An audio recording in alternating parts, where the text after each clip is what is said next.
Alice's Adventures in Wonderland by Lewis Carroll. Chapter I. Down the Rabbit Hole. Alice was beginning to get very tired of sitting by her sister on the bank, and of having nothing to do.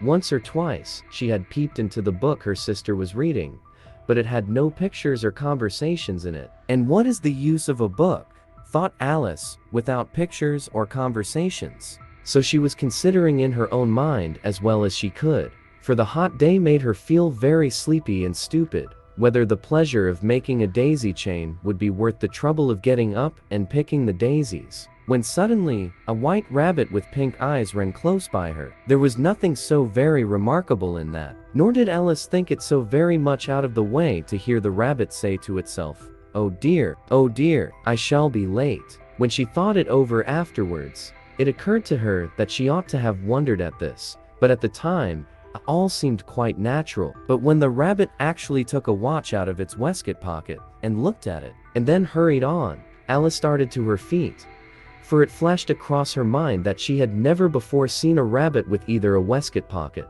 or a watch to take out of it, and burning with curiosity, she ran across the field after it, and fortunately was just in time to see it pop down a large rabbit hole under the hedge. In another moment down went Alice after it, never once considering how in the world she was to get out again.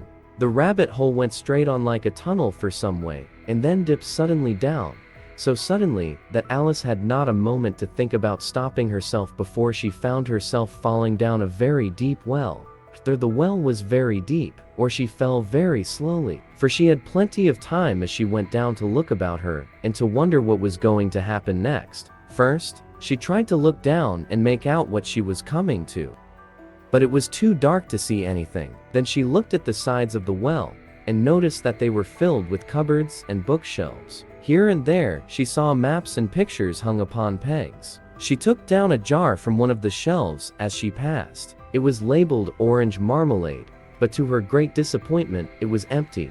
She did not like to drop the jar for fear of killing somebody underneath, so managed to put it into one of the cupboards as she fell past it.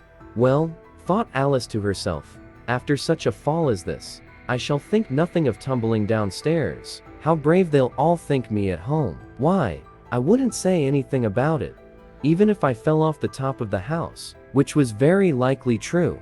Down, down. Would the fall never come to an end? I wonder how many miles I've fallen by this time, she said aloud. I must be getting somewhere near the center of the earth. Let me see.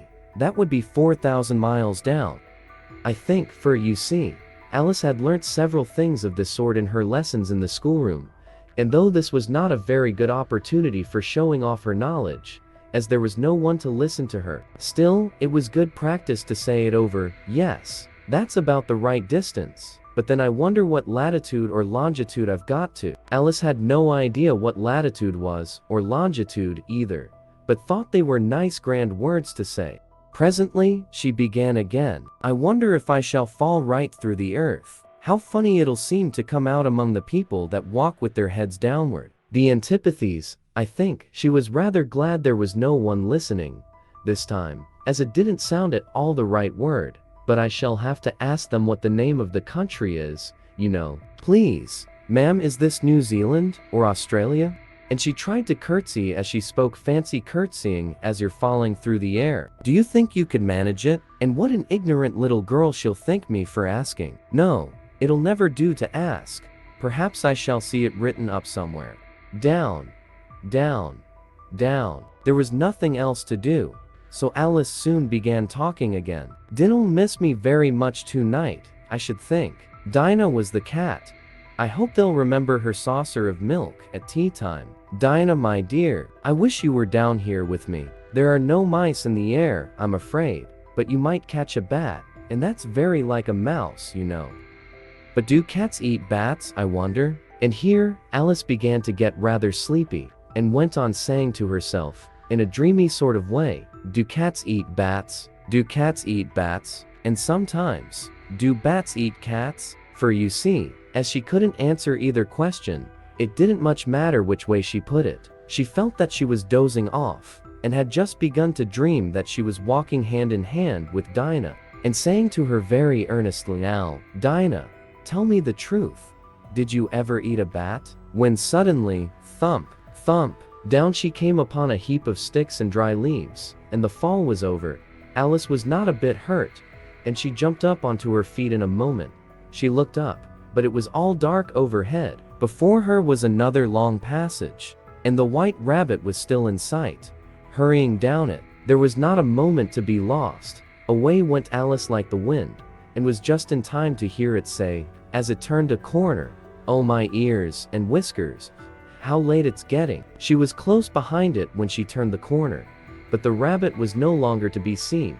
She found herself in a long, low hall, which was lit up by a row of lamps hanging from the roof. There were doors all round the hall, but they were all locked, and when Alice had been all the way down one side and up the other, trying every door, she walked sadly down the middle, wondering how she was ever to get out again. Suddenly, she came upon a little three-legged table, all made of solid glass. There was nothing on it except a tiny golden key, and Alice's first thought was that it might belong to one of the doors of the hall. But, alas, either the locks were too large, or the key was too small, but at any rate, it would not open any of them. However, on the second time round, she came upon a low curtain she had not noticed before, and behind it was a little door about 15 inches high. She tried the little golden key in the lock, and to her great delight, it fitted.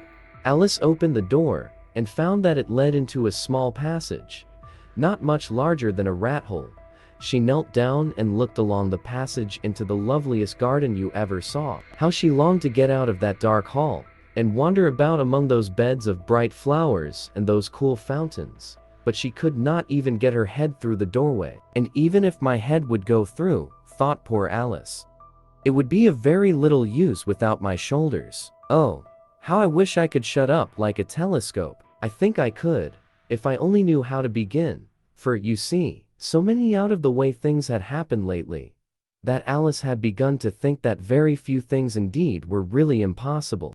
There seemed to be no use in waiting by the little door, so she went back to the table, half hoping she might find another key on it, or at any rate a book of rules for shutting people up like telescopes. This time, she found a little bottle on it, "which certainly was not here before," said Alice, and round the neck of the bottle was a paper label, with the words, "Drink me," beautifully printed on it in large letters.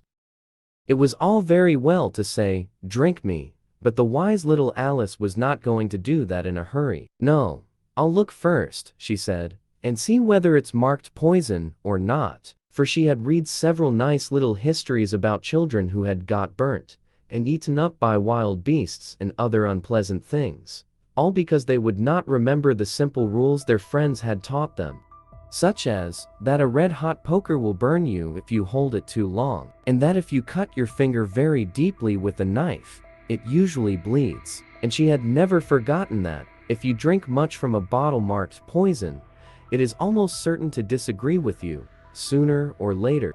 However, this bottle was not marked poison, so Alice ventured to taste it, and finding it very nice, it had, in fact, a sort of mixed flavor of cherry tart, custard, pineapple, roast turkey, toffee, and hot buttered toast. She very soon finished it off. "What a curious feeling," said Alice. "I must be shutting up like a telescope." And so it was indeed. She was now only 10 inches high, and her face brightened up at the thought that she was now the right size for going through the little door into that lovely garden. First, however, she waited for a few minutes to see if she was going to shrink any further. She felt a little nervous about this, for it might end, "You know," said Alice to herself, "in my going out altogether, like a candle. I wonder what I should be like then." And she tried to fancy what the flame of a candle is like after the candle is blown out, for she could not remember ever having seen such a thing. After a while, finding that nothing more happened, she decided on going into the garden at once. But alas for poor Alice! When she got to the door, she found she had forgotten the little golden key, and when she went back to the table for it, she found she could not possibly reach it. She could see it quite plainly through the glass, and she tried her best to climb up one of the legs of the table, but it was too slippery, and when she had tired herself out with trying, the poor little thing sat down and cried. "Come, there's no use in crying like that," said Alice to herself, rather sharply. I advise you to leave off this minute. She generally gave herself very good advice, though she very seldom followed it, and sometimes she scolded herself so severely as to bring tears into her eyes. And once she remembered trying to box her own ears for having cheated herself in a game of croquet she was playing against herself.